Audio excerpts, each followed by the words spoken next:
Correcto. Ahora se ve, ¿no? ¿Sí? Sí, doctor, sí se ve. Ok. Decía mi nombre es José Osnayo. El día de hoy vamos a revisar aspectos psicobiológicos de la conducta.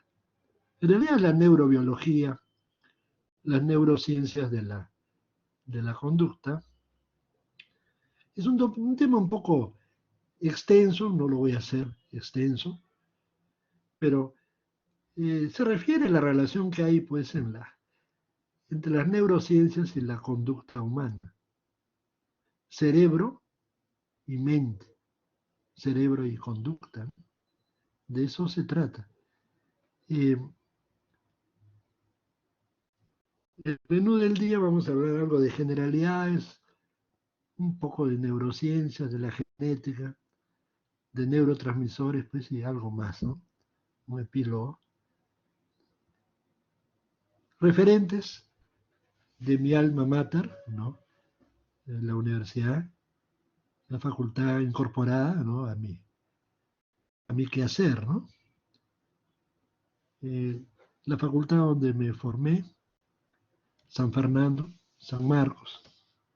Cuando yo estudié, pues no era así, no era, estaba toda pintarrajeada y esa pila artística, arquitectónica, todo todo la facultad pues es patrimonio cultural, ¿no?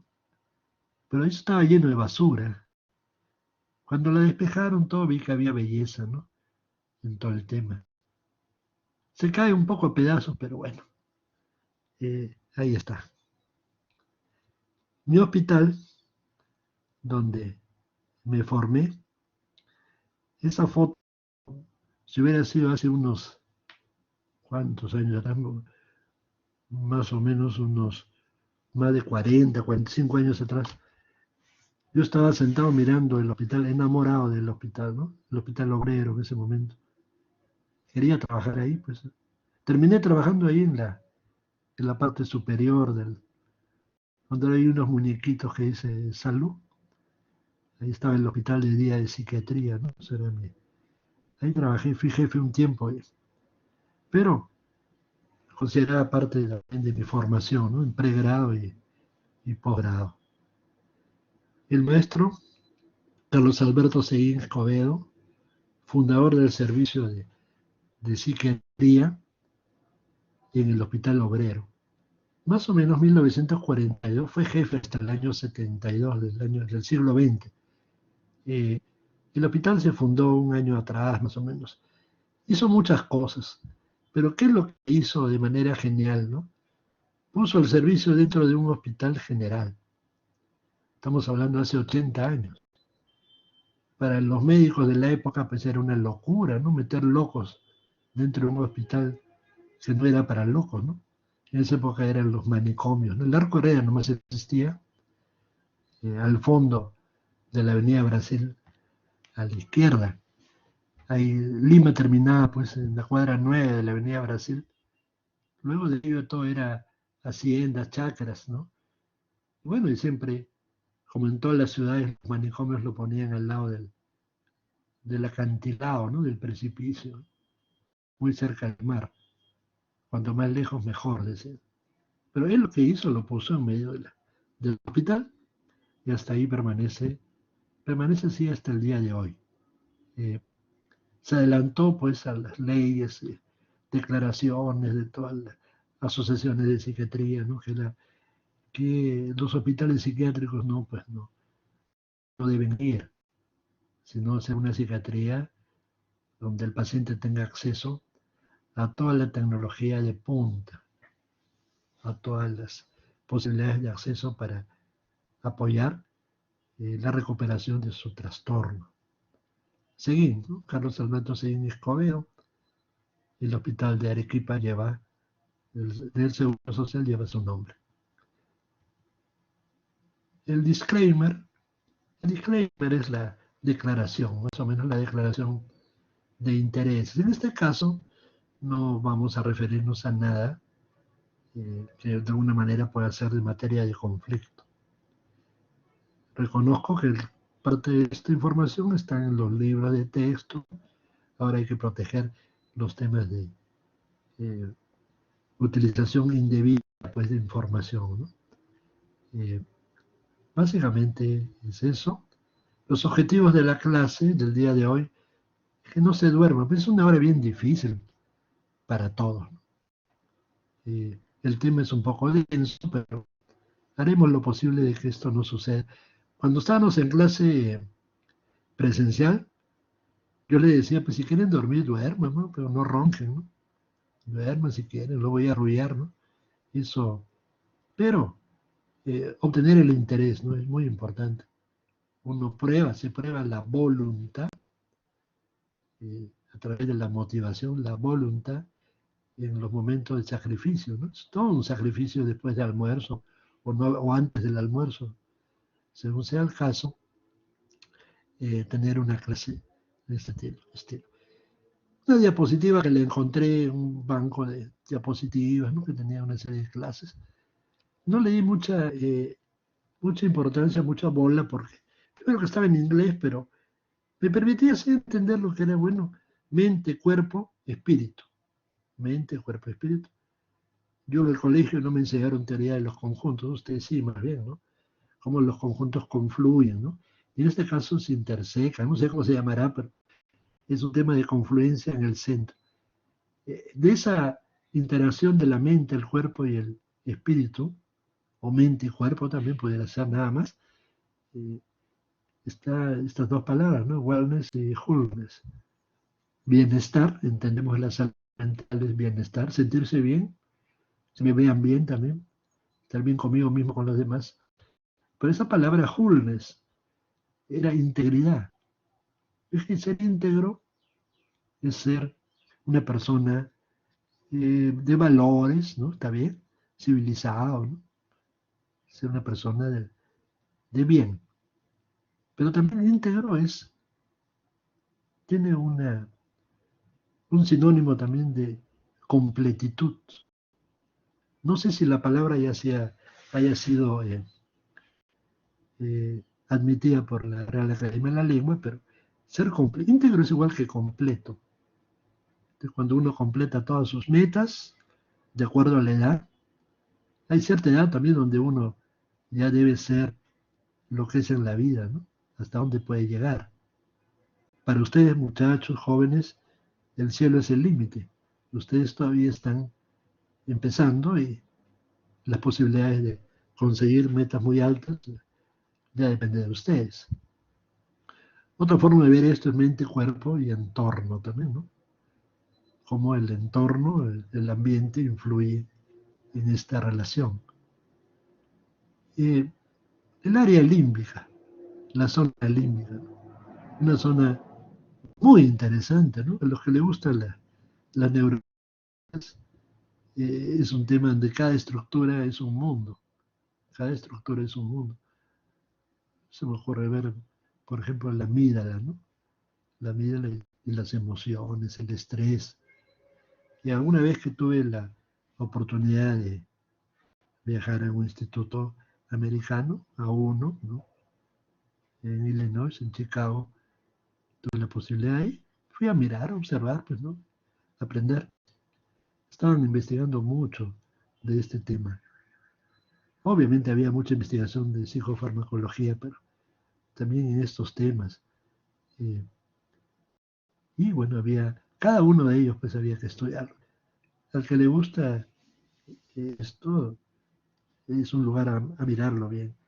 El área límbica y nuestra conducta, nuestras emociones, ¿no? El ser humano no tiene opción de saber cómo funciona su área límbica.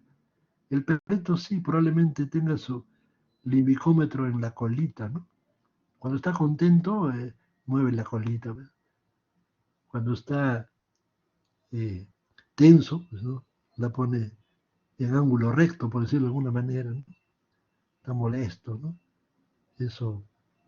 En cambio, el ser humano no tiene, quizás lo más cercano sea la sonrisa, ¿no? Mueve una serie de músculos y nos hablan de alguna manera casi directa, pero muy más directa, de una salud mental, ¿no? Apropiada, ¿no? Claro, también hay gente que se ríe sin motivo, ¿no? Risas inmotivadas, ¿no? Está demente o tiene alguna patología befrénica. Pero entendemos bien que una sonrisa es sana, ¿no? Esto es un punto, ¿no? ¿Cómo nos planteamos, cómo es posible, qué le pasa al cerebro, pues, de estos son los maras salvatrucha, ¿no? De la megapandilla de Centroamérica, ahora llega pues casi hasta Ecuador, ¿no? Son pandillas muy monstruosas. ¿Cómo fue la conducta? ¿En qué momento se alteró, ¿no? Hay un puente, yo diría, es como una montaña, como el cañón del Colca, ¿no? El cañón del Colca es, eh, no se logra pasar de un lado al otro. Por más que se intente decir que el cerebro es que origina la conducta, todavía no tenemos los elementos para poder tener evidencia con por qué pasan estas cosas. La historia de la medicina es muy interesante. Phineas Gage, aproximadamente en 1840 en Estados Unidos, no sé si era Verbo, no estoy seguro, pero era un trabajador de ferrocarril, que su trabajo era perforar, ¿no? Hacía unos huecos y ahí ponía una barrita como un tubo de fierro, ponía pólvora, pues, ¿no? Y para hacer voladuras, ¿no? Estaban construyendo trenes, ¿no? El tren, y tuvo mala suerte, y él era un tipo muy tranquilo, muy obediente, muy adecuado, y hizo eso y la barreta salió disparada por la pólvora mal puesta, y le atravesó pues la cabeza, ¿no? Entró por la zona malar, ¿no? En la cara, pues, ¿no? Y salió por eh, la zona frontal, ¿no? Prefrontal, para decirlo mejor. En ese momento, el siglo XIX, pues, se pensaba que esa zona no servía para nada, ¿no? No teníamos idea, pero a través de este accidente se pudo dar cuenta de que la zona prefrontal es una zona cuando el ser humano se vuelve humano, ¿no? Al dañarse, esta zona Phineas Gage, cambia su comportamiento, se vuelve una persona pues agresiva, desinhibida, un malcriado, ¿no? Prepotente, irritable. Se volvió orgánico, llamaríamos ahora un diagnóstico de un trastorno orgánico de la personalidad, ¿no? Fue otro, era antes y después. A raíz de eso, pues, se dio un avance, ¿no? Un avance importante a través de un accidente. Phineas Gage, con la barreta en la mano, una figura de cera. En la Universidad de Harvard está el museo, está su cráneo, ¿no? Se mantienen estas cosas como evidencia de la historia, como esto cambió un poco la apreciación con respecto a la conducta y el cerebro. Neurociencias. El cometido o el objetivo de la neurociencia es comprender los procesos mentales por los cuales percibimos, actuamos, aprendemos y recordamos. Una serie de funciones mentales, ¿no? Procesos parciales o procesos mentales.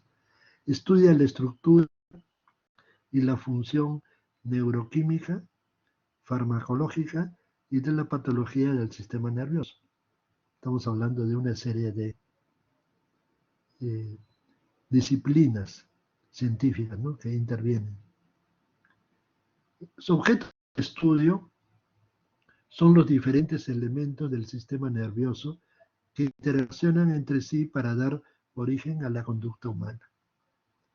El estudio biológico del cerebro es un área multidisciplinaria que abarca muchos niveles, desde la biología molecular hasta las funciones cognitivas y la conducta. Cosas que son conocidas ya por todos nosotros, creo, pero hacemos un recordaris. El encéfalo es el órgano del cerebro, ¿no?, que ejerce el control de la conducta. Eso es real, pues. Si me cae un ladrillo en la cabeza, pues se acabó mi conducta, ¿no? Entro en coma, no sé. La conducta puede definirse como cualquier tipo de movimiento en un organismo vivo. Con respecto a la corteza cerebral, el encéfalo tiene dos hemisferios. Cada hemisferio tiene 4 lóbulos, ¿no?, frontal, parietal, temporal y occipital. Los lóbulos frontales se dividen en 3 regiones anatómicas: la corteza motora premotora, la corteza paralímbica, que comprende la región anterior del giro en cíngulo, giro singular, y el córtex prefrontal, que comprende la corteza dorsolateral, la orbitaria y la mesial. En esta última incluimos la paralímbica.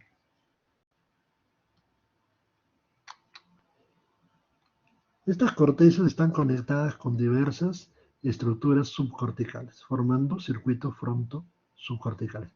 Esto es de mucha importancia con respecto a la neurociencia.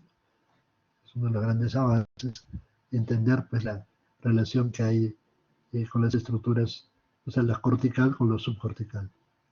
La descripción de estos circuitos representan uno de los mayores, ¿no?, son los mayores avances en la neurociencia, dije, en las últimas décadas, y en la relación entre cerebro y conducta.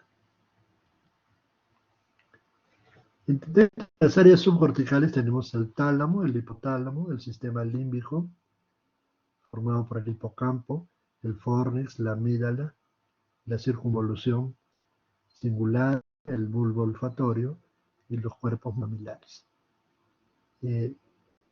Incluso acá hay una serie de núcleos que diferencian el hombre de la mujer, entre otras cosas, ¿no?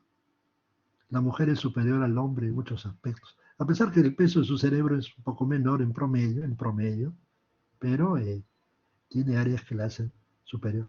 Una de las áreas, por ejemplo, se me ocurre, por ejemplo, el área orgásmica. El orgasmo femenino es superior al del hombre. Pues hay multiorgasmo.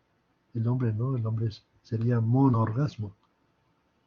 Ganglios basales, dice, ¿no?, el cuerpo estriado, ¿no?, el núcleo caudado, el putamen y el estriado ventral. Ahí está incluido el núcleo accumbens. El segundo, dentro de los ganglios basales, el globo pálido, ¿no?, globus pallidum. Y tercero, la sustancia negra. Y cuarto, el núcleo subtaláneo. Genética. Algo de genética. Es la ciencia que estudia la herencia o la transmisión de los caracteres morfológicos y fisiológicos que se heredan de padres a hijos. La información genética se encuentra en la molécula de ADN en los cromosomas. La especie humana tiene 46 cromosomas. Están distribuidos en 23 pares, que son los homólogos. Uno de estos pares determina el sexo. Gen es un factor hereditario que controla un carácter. Genotipo, conjunto de factores heredados de los padres para un determinado carácter. El fenotipo, conjunto de caracteres hereditarios que se manifiestan externamente, fenotípicamente. Los cromosomas están formados por ADN, proteínas y algo de ARN.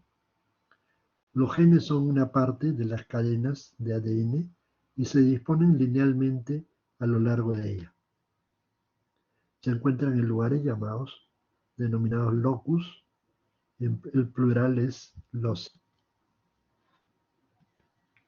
Dentro de la estructura de los ácidos nucleicos, del ADN y ARN, la molécula de ADN tiene la estructura de una escalera de doble hélice, formado por azúcares, ¿no?, desoxirribosa, fosfatos y 4 bases nucleótidas, llamadas adenina, timina, citosina y guanina. Mucho cuidado no confundir la timina con la tiamina, ¿no? Que es vitamina B1. El código genético queda determinado por el orden de estas bases y cada gen tiene una secuencia única de pares de bases. Los seres humanos tienen, dije, 46 cromosomas, 44 cromosomas autosómicos, 2 sexuales en el caso del hombre, X, Y, la mujer igual, y XX, ¿no? Como cromosomas sexuales. El genoma humano fue un proyecto la década del 90, ¿no? Del Departamento de Energía de los Institutos de Salud de Estados Unidos. Se trazaron unos 15 años para su realización.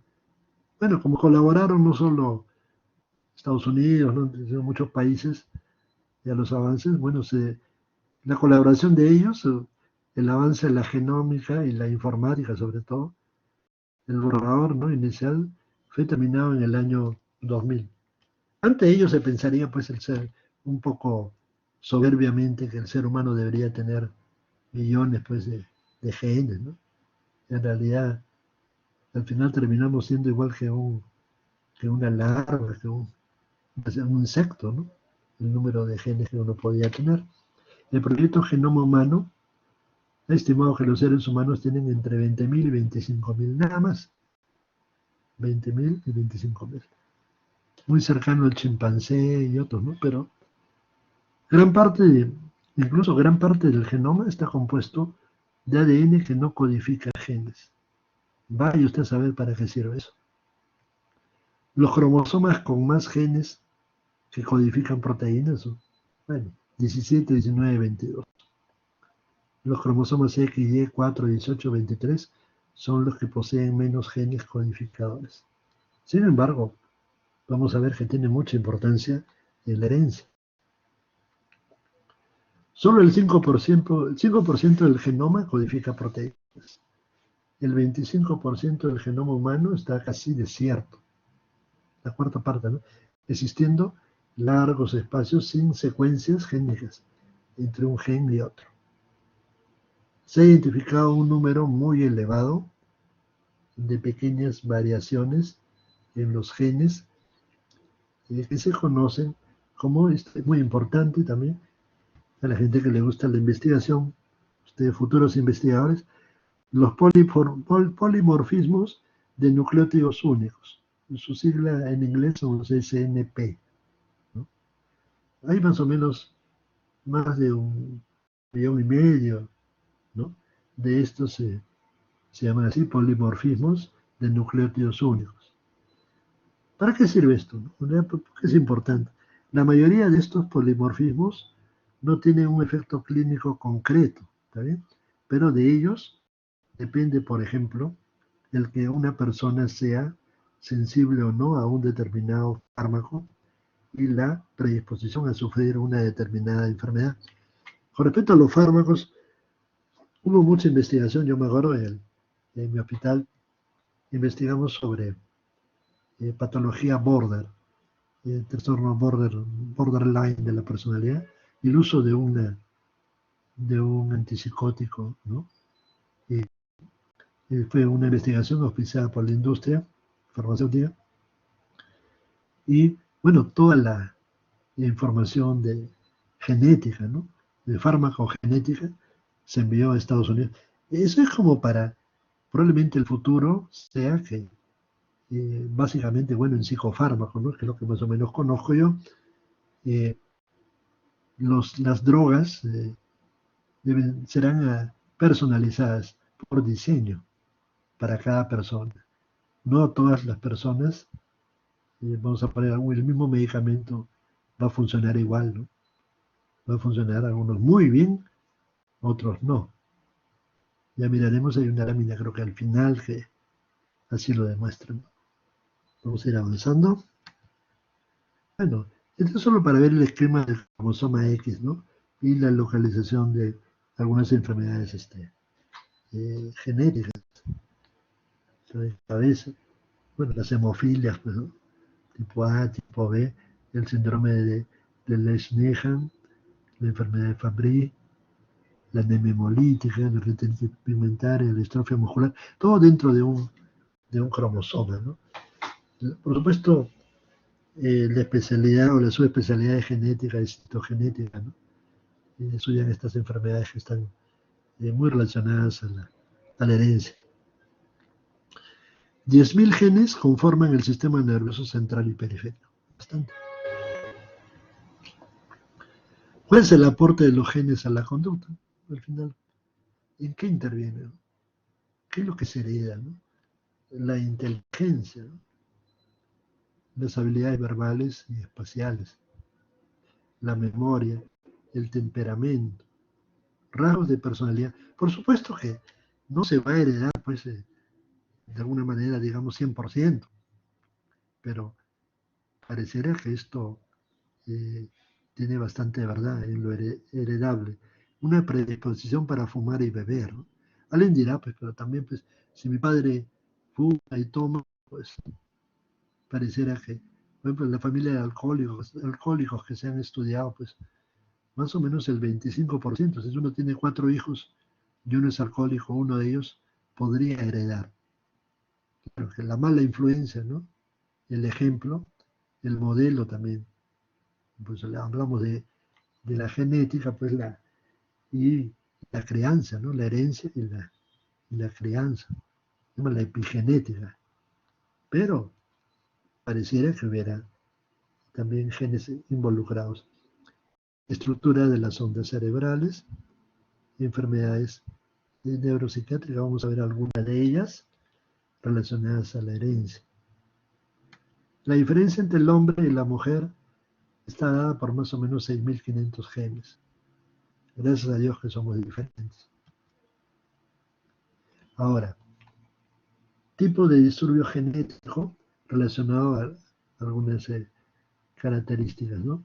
Por ejemplo, eh, el disturbio genético de tipo cromosómico, en la cual puede haber adición, pues es aumento, o delección es disminución, ¿no? Falta de cromosomas enteros o parte de ellos. Por ejemplo, trisomía, el síndrome de Down, ¿no? Trisomía 21, un cromosoma más en el par, ¿no? Se convertiría en un trío 21. Monogenéticos, son un solo gen, genes mutantes únicos, heredados en forma mendeliana, ¿no? Simple. Por ejemplo, la anemia falciforme, la corea de Huntington, enfermedades heredables, ¿no? Felizmente no son tan frecuentes. Poligenéticos, esto es muy importante en psiquiatría, son muchos genes que suman, ¿no? La diabetes, por ejemplo, y en psiquiatría la esquizofrenia, la bipolaridad, muy relacionados a la genética. Y por último, los disturbios genéticos de células somáticas. Esto está relacionado al oncogene en el cáncer. Hay cánceres que tienen posibilidad de ser heredados. Esta tabla, datos que apoyan la transmisión genética en psiquiatría. Por ejemplo, cuando hace genética, pues, estudio de riesgo familiar, estudios en gemelos, estudios en adopción, estudios del ligamiento. La esquizofrenia tiene evidencia, pues, clara, la bipolaridad también, la depresión un poco menos, pero también la depresión de tipo unipolar tiene características también genéticas. La ansiedad también, ¿no? Hay familias de ansiosos, se transmite por la crianza y también por la genética. El alcohol, hablamos también, tiene una base genética. La causalidad genética. Por supuesto, estas cifras no son eh, determinantes, ¿no? Aproximadas. Por ejemplo, el Alzheimer, un 41%, ¿no? De heredabilidad. El alcoholismo, fíjense, es tan variable en los estudios entre 3 y 50. Llamémosle por eso 25. Dije, un hijo tenga un 25% de, por ejemplo, 4 hijos, uno de ellos, 25% puede heredar el alcoholismo. Corea del Norte, un 50%, de 2 hijos, uno. La esquizofrenia va a depender Una serie de factores, pero más o menos va por ahí, entre 10 y 40. Dejémoslo pues en 25. La bipolaridad, de 10 y 15, y los trastornos de ansiedad, angustia, 27. Y están los cromosomas involucrados, ¿no? Esto es una pura flecha, pero bueno, es la causalidad genética, más o menos como se ve, ¿no? Tenemos genes predisponentes arriba, y esto los eventos adversos tempranos, life events, ¿ya? Early, eventos, por ejemplo, una persona que sufre eh, maltrato infantil, ¿no? Viene con genes predisponentes a la depresión, por ejemplo, puede decirlo de alguna manera. Fenotipo vulnerable, luego se van a producir cambios al lado izquierdo en una serie de neurotransmisores como la serotonina, la noradrenalina, la dopamina, y alteraciones también estructurales del sistema nervioso central demostrados por estudios. Y se produce pues una mayor vulnerabilidad al estrés. Hay una disminución de la capacidad de afrontamiento, enfrentamiento y performance psicosocial, y luego de ello se instala pues un trastorno afectivo, trastorno del estado de ánimo, del humor, ¿ya? Básicamente depresión en todas sus formas, bipolaridad en todas sus formas. La interacción genética-ambiente es un proceso dinámico que se debe a la interrelación constante entre los determinantes genéticos y ambientales. Hay un proceso, pues, entre lo genético y el ambiente. Esta vulnerabilidad puede dar lugar a diversas consecuencias, según la intensidad de la carga genética, ambiental y la presencia o ausencia de factores protectores genéticos y ambientales. No quiere decir que esto sea una maldición. Madre esquizofrénica, pues el hijo tendrá esquizofrenia, va a depender de lo que se haga, ¿no? En su crianza del bebé, ¿no? Como hay factores protectores y la enfermedad no se va a manifestar. El modelo genético en psiquiatría se caracteriza por un efecto combinado de múltiples genes, no siempre es poligenético, de baja penetrancia, junto a diversos factores ambientales de riesgo y de protección, ¿no? Multifactorial, que generan un fenotipo susceptible a psicopatología. Claro, la persona termina con vulnerabilidad, ser muy susceptible podría enfermar. Un fenotipo individual influye en su propia exposición respecto a factores ambientales de riesgo.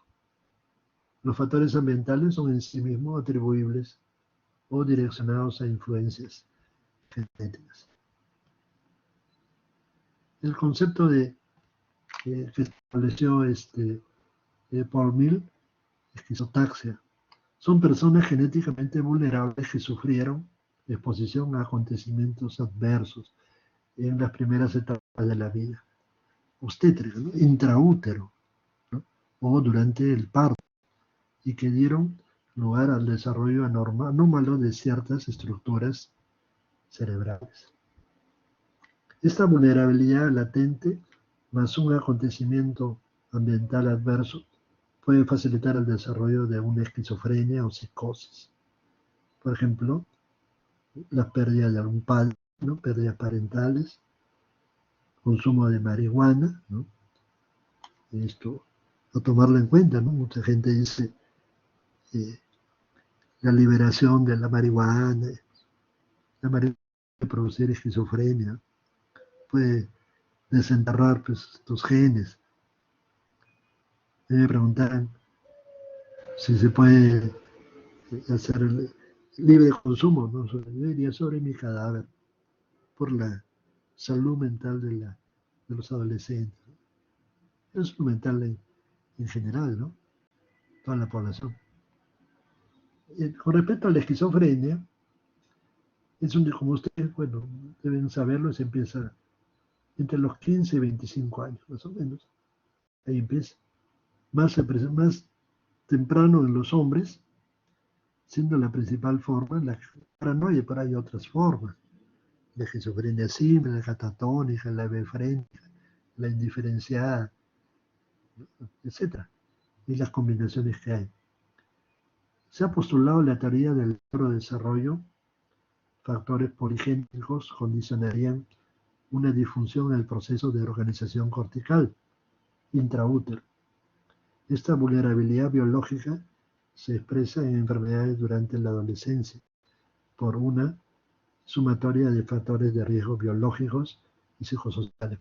Claro, entre los 15 y los 25 años eh, están en la etapa preuniversitaria, universitaria, ¿no? Sometidos a mucha presión. Son jóvenes que pasan de la niñez a la adolescencia a la juventud, a la adultez. Y hay desafíos, ¿no? Para búsqueda de autonomía e independencia. Ahí es el momento que la enfermedad eclosiona. Pero hay niños también con esquizofrenia, ¿no? Dicen algunos que hasta los 45 años puede aparecer. Yo en el hospital vi unos pocos casos, pocos, pero que empezaron después de eso, ¿no? Después de los 45. Pero la gran mayoría empieza a los 17, 18, edades críticas. En pacientes esquizofrénicos se ha documentado atrofia prefrontal. Claro, uno le toma una tomografía, ¿no? Con contraste va a encontrar. Y hay una serie de atrofia prefrontal, parietal también cerebelar, dilatación de los ventrículos laterales, como si fuera un paciente con demencia. Una atrofia cortical, crecimiento de los ventrículos laterales. La psicosis se debería a una hiperactividad mesolímbica o hipoactividad mesocortical de dopamina. Las vías de las vías dopaminérgicas, ustedes saben, son muchas, pero las cuatro más importantes, las cuatro carreteras dopaminérgicas: la cortical, la vía mesocortical mesolímbica, la tuberoinfundibular y la nigroestriada, ¿no? El ojos nígera, estriado.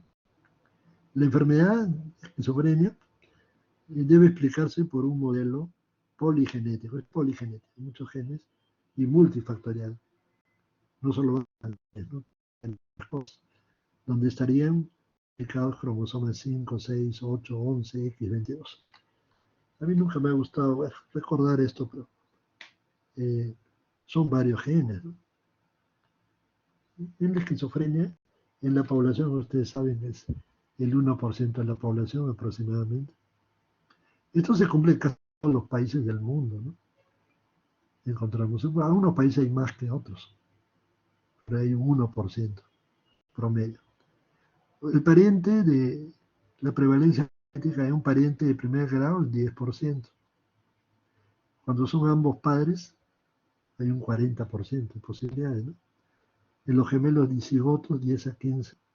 Los gemelos monocigotos, 40 a 50. O sea, definitivamente es una enfermedad ligada a la genética. Miraremos depresión. Este Van Gogh, cuadro de Van Gogh, una persona con depresión. Los acontecimientos vitales asociados a depresión está muy relacionado. La sumatoria de problemas. Los problemas, las frustraciones acumuladas es grave para una persona. Lo lleva al resentimiento, al rencor, ¿no? Uno no vive bien, ¿no? Piensa que todo es injusto en la vida, ¿no? Es un peleo con el fallecimiento de un familiar cercano, ¿no? Sobre todo cuando uno es niño. Violencia familiar, obvio, importante revisar eso, la violencia familiar, cualquier médico, separación o divorcio. A veces es para bien, ¿no? Dicen, un buen divorcio, pues, los padres, pues, permite que los hijos estén mejor, ¿no? que antes cuando había mucha pelea, conflicto conyugal grave. En mujeres con riesgo genético bajo, la incidencia de depresión fue de 0,5 a 6,2. Cuando el riesgo es genético alto, esto aumenta, se duplica, básicamente. Por eso que hay familias deprimidas. La abuela, la madre y la hija con depresión. El alcohol es un marcador de riesgo genético que induce a la depresión. En realidad, cuando uno, a mí me lo dijeron, sospéchese de bipolaridad en aquella, o sea, toda persona que consume drogas, obviamente alcohol o drogas, es bipolar hasta que no se demuestre lo contrario. Eso es importante, no viene solo el alcoholismo. Hay gente que consume porque tiene depresión de fondo, y esa depresión de repente es bipolar. ¿Ya? O sea, tomo para olvidar, ¿no? Eso, tenerlo en cuenta. Las personas con riesgo genético a la depresión muestran una sensibilidad mayor frente al estrés. Claro, son personas vulnerables que no rápidamente cualquier problemita lo derrumba, ¿no? Eso pasa mucho en el Perú con las mujeres, ¿no? Muchas veces eh, abusadas, maltratadas, ¿no? Por el marido, ¿no? Por el conviviente. Se ve en la televisión casi todos los días. Y la mujer dice, no, le llamamos eso neurosis de destino. Eso es otro modelo existencial, ¿no? La madre recibió maltrato y la hijita también escoge una pareja eh, maltratadora, peor que el padre. Profesor Seguín, alguna vez tuve la suerte, bueno, de escucharlo muchas veces, ¿no? Ya no estaba en el hospital, pero a sus charlas iba siempre. Y de alguna manera yo era un asiduo, pues, visitante siempre de sus charlas, ¿no? Me dijo alguna vez, José, me dijo, me agarró un poco de cariño, estaba viejito el día, me dijo, yo creo que no sé si me lo recordaré así, pero quiero recordarlo que fue como un regalo pre-mortem, ¿no? Antes de morirme, días antes o semanas antes, me dejó como un regalo. Me dijo, esta es una frase que, más o menos así lo dijo, ¿no? Que se aplica sobre todo en los pacientes, en las personas neuróticas, en los nerviosos, pues, los nerviosos. Decía así, al final de cuentas, lo que uno más teme es lo que consigue. Al final de cuentas, lo que uno más teme es lo que consigue. Yo le dije, maestro, pero no entiendo, ¿no? ¿Qué me ha querido decir, no? Ya lo entenderás. Y verdad, esto se aplica como esas llaves multiusos de quality products, ¿no? Que uno puede servirlo para muchas cosas, ¿no?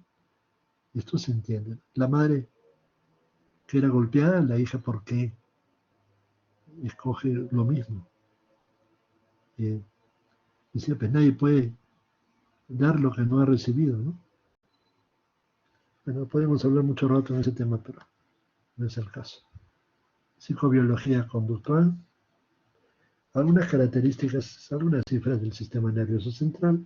Sabemos que el cerebro tiene pues un montón de neuronas, 10 a la 11 potencia, 10 a la 14 sinapsis. Una sola neurona puede recibir 10 al cubo, 10 a la cuarta aferencias neuronales, está muy interaccionada. Cada vesícula sináptica puede contener 10 a la 4 moléculas de neurotransmisoras, ¿no? Es un tema muy complejo. En el transcurso de 100 microsegundos, los neurotransmisores pueden abrir unos 2 por 10 al cubo canales receptores. Es una maraña de neuronas y transmisiones.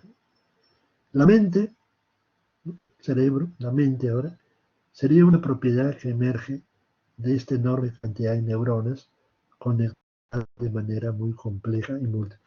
Es tan compleja que todavía no sé entenderlo. Pero me dijeran ustedes, ¿Cómo puedo graficar la mente? Iría a una pizarra acrílica con un plumón, dibujaría un círculo y una línea, ¿no? Un sector, le llamaremos eso, eh, dentro del círculo. Y la zona oscura es la zona, eh, vamos a decir, enferma.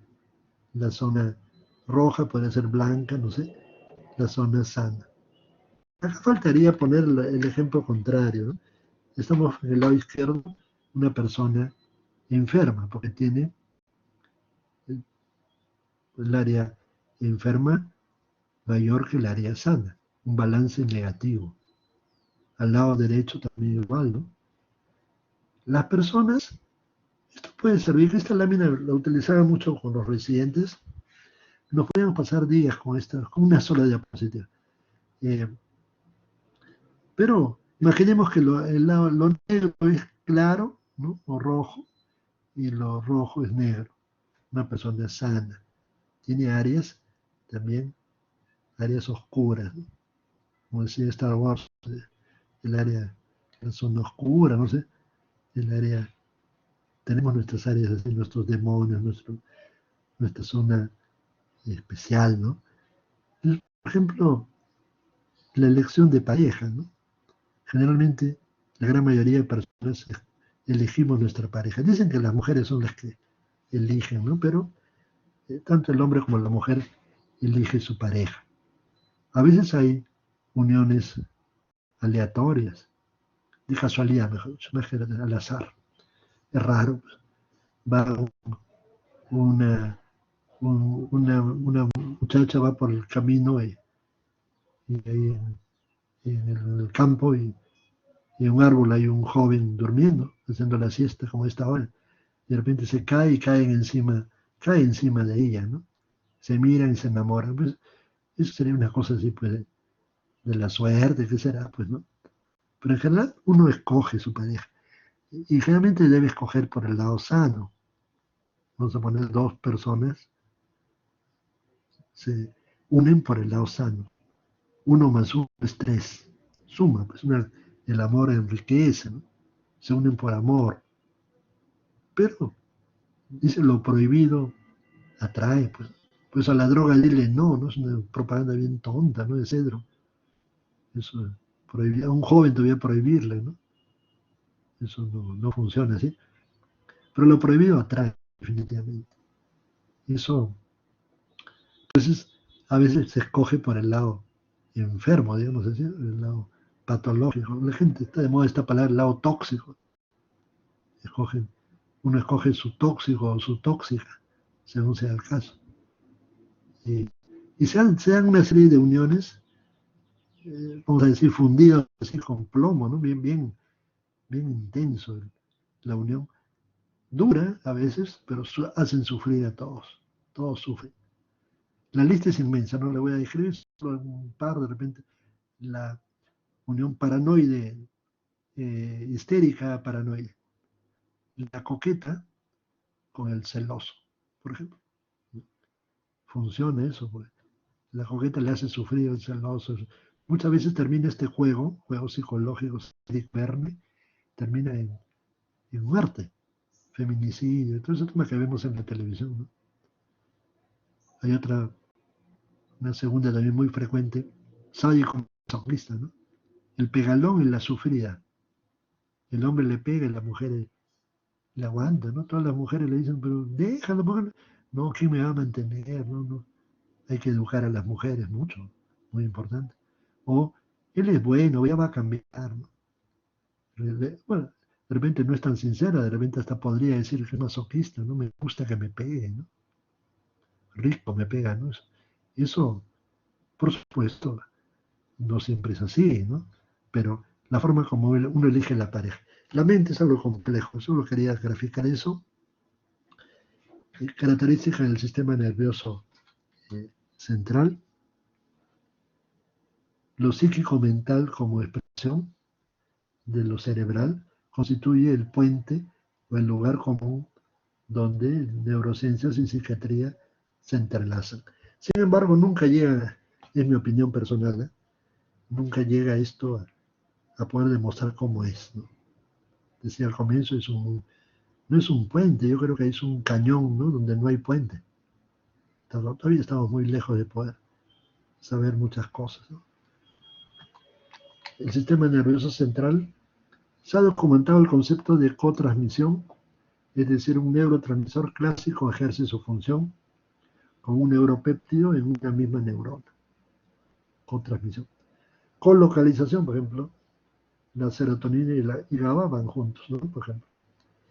Los neurotransmisores son con actividad neuroconductual actualmente superan los 100. Cuando yo se preguntaba, a ver, ¿qué neurotransmisores conoce? Decían pues, serotonina, dopamina, noradrenalina, acetilcolina, y ahí quedaban, ¿no? Pero en realidad hay más de 100, ¿no? Mucho más probablemente, ¿no? Y más de 40 receptores específicos de membrana han sido identificados. Probablemente esto va avanzando día a día. Hay una muestra, no se lo voy a leer, pero algunos están ahí, algunos conocidos como monoaminas, ¿no? Por ejemplo, las catecolaminas, dopamina, noradrenalina, adrenalina. Por ahí anda la serotonina, y otros más, ¿no? La histamina. Pero la lista es inmensa. Yo lo voy a dejar, no lo pienso leer, pero solo para alguno de ustedes hará pues una nueva lista de neurotransmisores, ¿no? Después esto ahí continuará por la cantidad de cosas. Cada uno de ellos, por ejemplo, yo he visto en un lugar de Europa, por ejemplo, eh, investigación con esquizofrenia, por ejemplo, con péptidos, ¿no? Una serie de sustancias, una forma diferente de actuar los medicamentos. Actualmente están limitados a algunos neurotransmisores, pero hay otros neurotransmisores que también pueden, hasta en el intestino encontramos neurotransmisores. Entonces eso, a tomarlo en cuenta. Y tipos de neuroreguladores, tenemos por ejemplo los neurotransmisores, generan señales químicas clásicas, ¿no? Los neuromoduladores modifican la reacción del receptor al neurotransmisor al ajustar o regular la transferencia del mensaje. Pueden provenir de tejido no neuronal y se distribuyen por el líquido cefalorraquídeo o extracelular y afectan a un gran número de neuronas. Su efecto puede durar minutos. Las neurohormonas, ¿no? Hay hormonas que tienen efecto desde células nerviosas hacia la circulación general y se transportan por todo el cuerpo.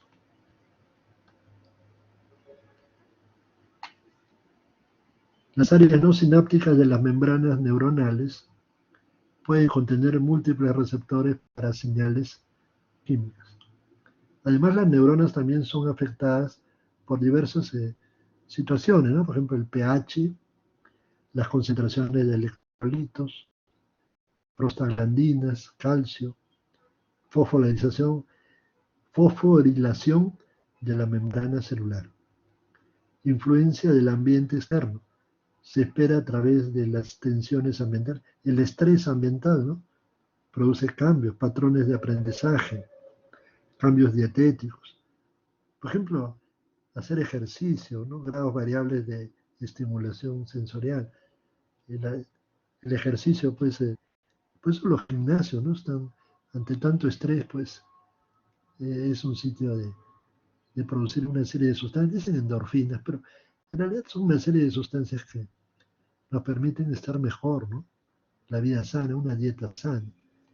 Acá un pequeño resumen, pero hemos visto que hay mucho más neurotransmisores. Están las aminas de biógenos, los ácidos aminas, los aminoácidos, péptidos y otros como la adenosina. Ahí tenemos como amina biógena la acetilcolina, monoaminas como la serotonina, las catecolaminas como dopamina, adrenalina, noradrenalina. Pero es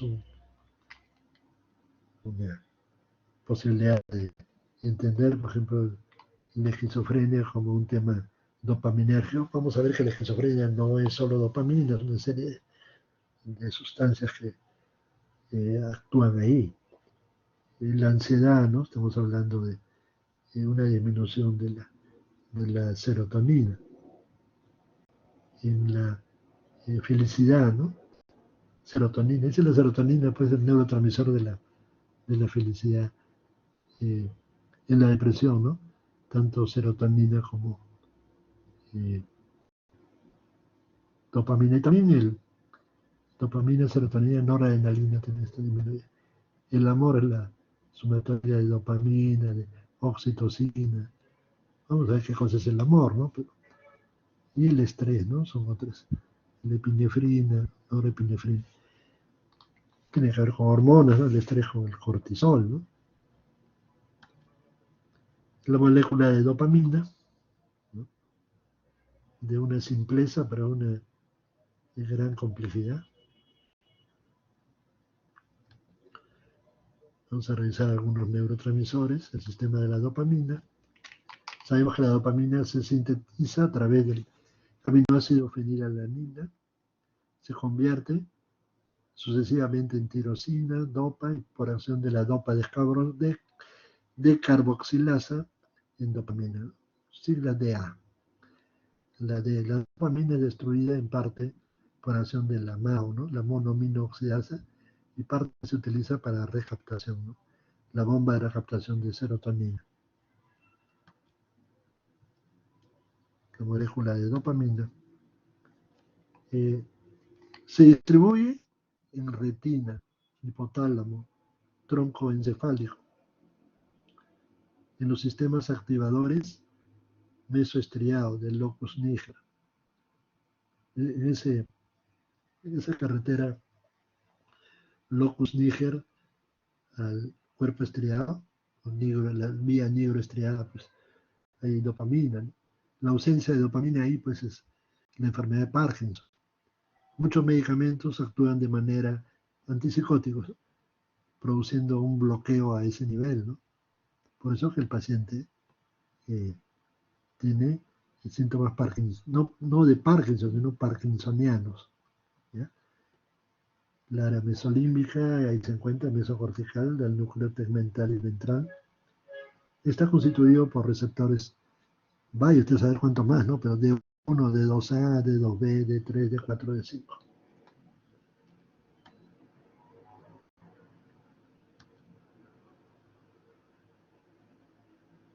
Las funciones de la dopamina, la motivación. Por eso en la depresión, pues, al fallar esto, pues una de las cosas que tiene el deprimido, pues, falta de motivación también, ¿no? Sistema de refuerzo por recompensa, ¿no? Ahí funciona la dopamina. Por eso muchas de las cosas produce placer, pues, ¿no? Decían, pues, no sé, pues un café, ¿no? Eh, un troncho de marihuana, un jalar cocaína, ¿no? Produce, pues, un placer enorme, pues es muy difícil de dejar. La regulación de la temperatura, movimiento, los movimientos voluntarios, ¿no? Por eso que cuando hay bloqueo de esto en diversas áreas, pues el sistema piramidal le parecen movimientos extra piramidales, ¿no? Temblores, ¿no? Una serie de movimientos. En la sexualidad y en el juicio crítico de realidad, ¿no? Por eso muy involucrado con las enfermedades psicóticas, ¿no? Pero no es lo único, ¿no? Pero la dopamina, la teoría de dopaminergia, pues tiene vigencia hasta el día de hoy. Están las áreas de la dopamina, las vías.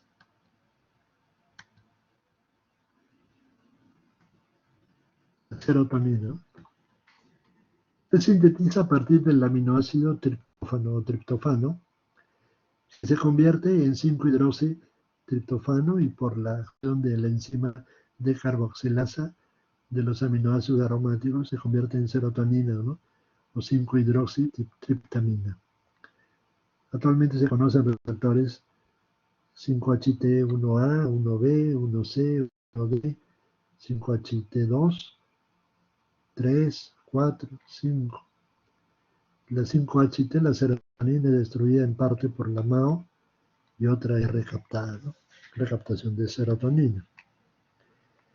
La serotonina es el neurotransmisor del sistema de los núcleos del RAFE. Hablamos de serotonina, las vías del RAFE, cuyas neuronas se distribuyen ampliamente en la médula espinal, el cerebelo, núcleos subcorticales en la corteza cerebral. Por favor, hágame saber si estoy hablando, ¿está bien? ¿Me Sí, escuchan? doctor. Sí se escucha. ¿Alguien? Sí, me escucho bien. Gracias, gracias. Una vez me pasó que estuve hablando media hora, se me había ido el internet y hablé media hora solo, pero bueno, es otro tema. Las funciones de la serotonina, el estado de ánimo definitivamente. Gran parte, la depresión también, pero no necesariamente es lo único. El suicidio, por ejemplo, ¿no? La baja de serotonina, ¿no? Había una gráfica que decía, yo a la serotonina, ¿por qué me has abandonado, no? Un suicida, ¿no? Regulación de la alimentación y la sexualidad, ¿no? Serotonina, la actividad motora también, muy relacionada con dopamina, ritmos circadianos, color y temperatura, sueño y vigilia. Hemos visto las vías, el RAFE, del RAFE mesencefálico de la corteza prefrontal, ¿no? Eso va a producir acción antidepresiva con los fármacos individuales selectivos de recaptación de serotonina, ese gran grupo de antidepresivos comunes, ¿no? Que tenemos, fluoxetina, sertralina, paroxetina, citalopram, básicamente, ¿no? Por ahí hay algo, uno más, la fluvoxamina también. La vía del RAFE mesencefálico a los ganglios basales, ahí está la acción antiobsesiva, anti-TOC, y sobre el movimiento. Del RAFE mesencefálico al córtex límbico, la corteza límbica, la acción antipánico, la memoria y la ansiedad. Del RAFE mesencefálico al hipotálamo, los trastornos de la conducta alimentaria y el apetito. Del RAFE mesencefálico a la médula espinal, el funcionamiento sexual, y las vías del tronco cerebral, el círculo sueño y vigilia. La vía del RAFE, la acetilcolina, tiene dos clases de receptores. Los muscarínicos son en ganglios autonómicos y muscarínico 1, ¿no? Y el sistema nervioso central. Los muscarínicos 2 en el corazón. Y los 3 en músculo liso. Los nicotínicos M en la placa mioneural, los nicotínicos N en los ganglios autonómicos, glándulas suprarrenales y el sistema nervioso central. Se localiza la acetilcolina y receptores nicotínicos en el tectum, hipocampo, córtex, núcleos basales, cerebelo, tronco encefálico, sistema de activación cortical del núcleo basal de Meyer y las células de Renshaw de la médula espinal.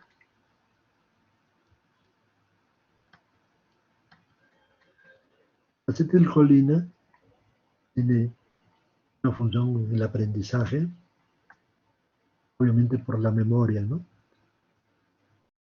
Vamos viendo que la demencia, pues, ¿no?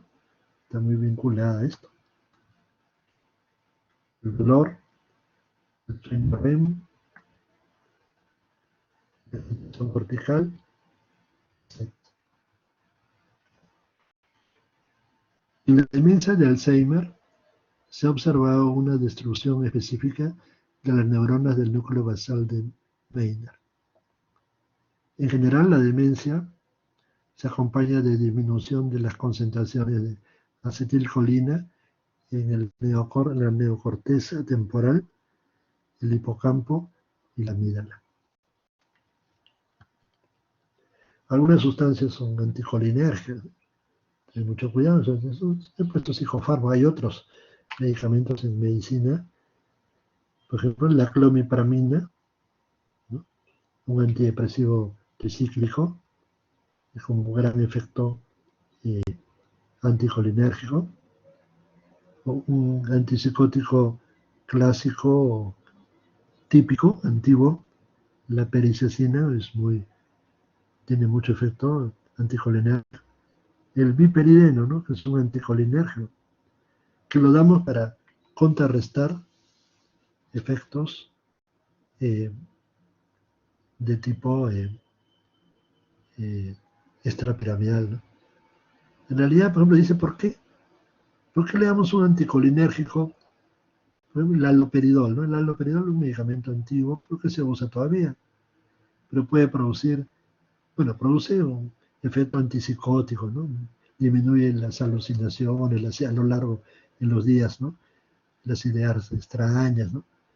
Pero también produce movimientos involuntarios tipo parkinsoniano, una tembladera, un temblor de manos, incluso distonías y una serie de cosas.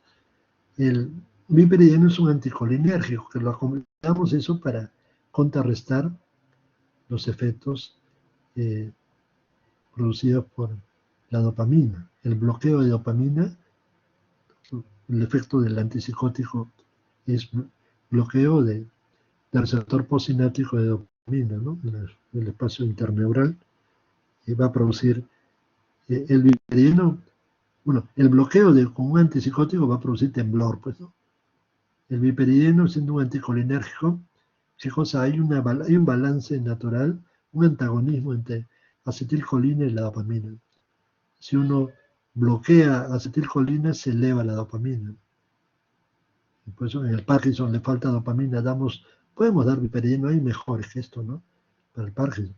Pero al bloquear la acetilcolina, eleva dopamina. Entonces, la dopamina que le falta en el espacio, en la vía nigroestriada, comienza a producirse dopamina, ¿no? Entonces el paciente comienza a moverse un poco mejor, ¿no?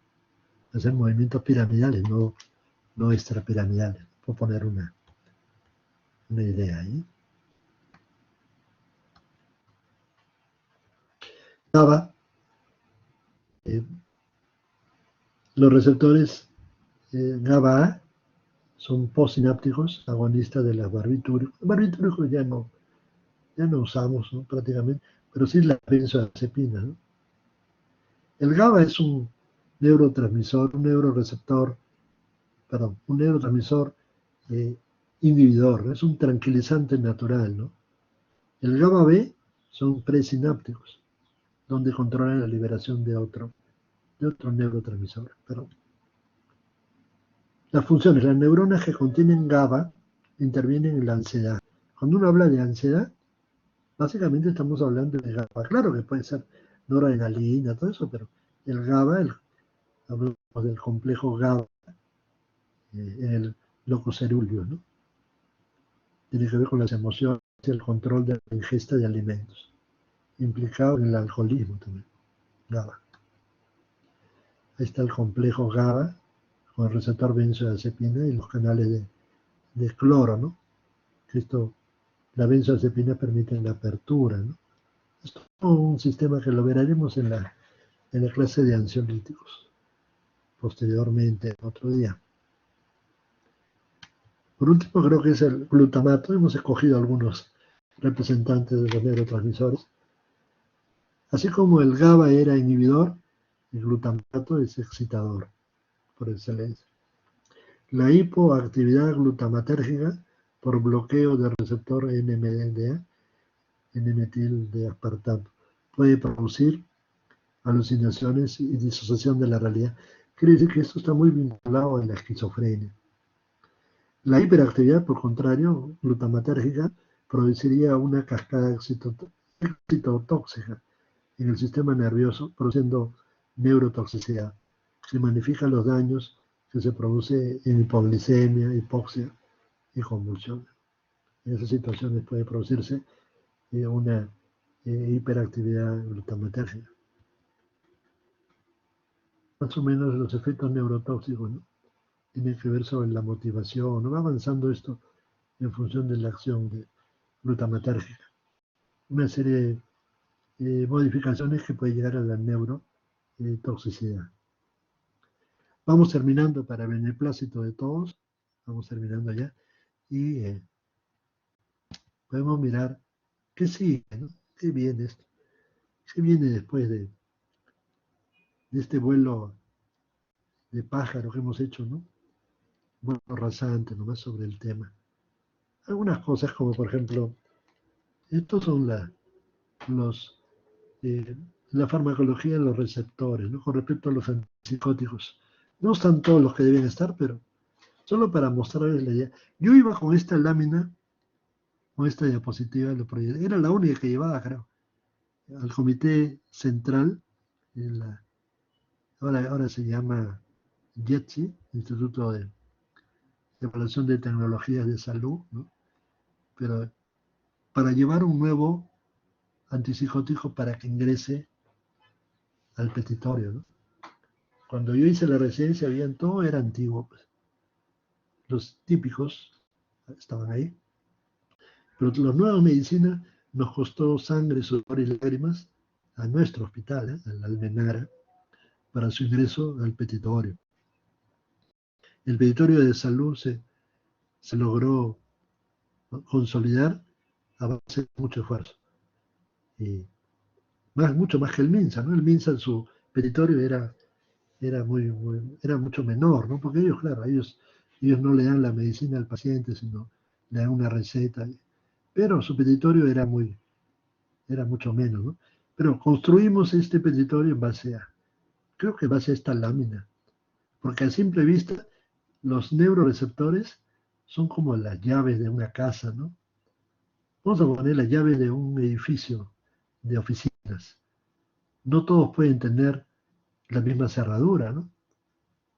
Con una llave no le puedo abrir todas las oficinas, me robaría todo, entre comillas, ¿no? Se robarían todo. Son diferentes. Cada paciente tiene una arquitectura de neuroreceptores diferente. Es por eso que uno se pregunta por qué un medicamento funciona. El haloperidol, que es puro D2, ¿no? Uno mira a simple vista, es anaranjado todo, puro D2. ¿Por qué? Bueno, funciona bien, pero produce también, pues, efectos extrapiramidales, ¿no? Pero, por ejemplo, la ciprasidona, que es pura serotonina, en ambos casos actúan sobre la esquizofrenia, sobre los síntomas terribles de esta enfermedad, ¿no?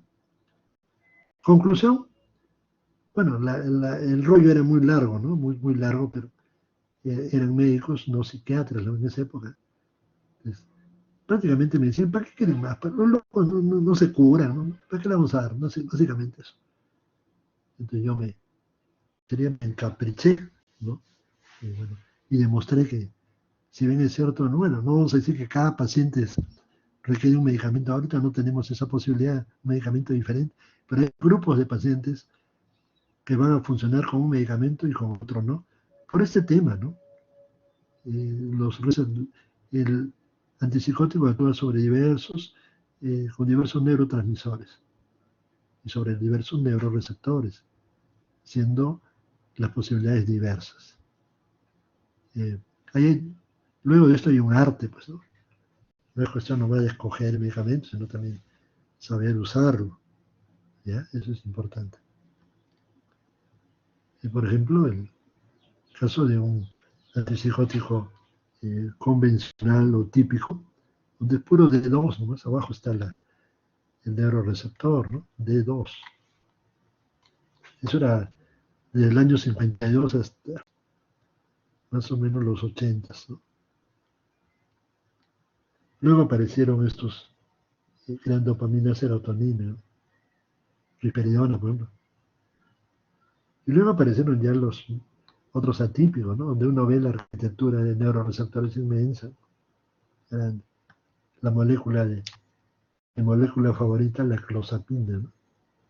Es un medicamento que, podemos decir, los anteriores eh, antipsicóticos son como taladros alemanes, Bosch, vamos a poner así, para perforar una pared, ¿no? Pueden ser grandes, ¿no? Con mucha potencia, pero la clozapina, pues, es el taladro de minería, ¿no? Con unas brocas enormes. Lo que no lo... Pues se utiliza en esquizofrenia refractaria, resistente a los otros antipsicóticos. Cuando todo falla usamos clozapina. Algunos usan de arranque también, pero bueno, la idea es esa. pues hay que manejarlo porque el riesgo-beneficio no puede producir agranulocitosis. Hay que manejarlo con nuestro hospital pionero en el Perú, para el uso de clozapina en esquizofrenia. Bueno, llegamos al final, y solo me quería agradecerles a ustedes por la paciencia de escucharme. Creo que eso sería todo por hoy. Muchas gracias.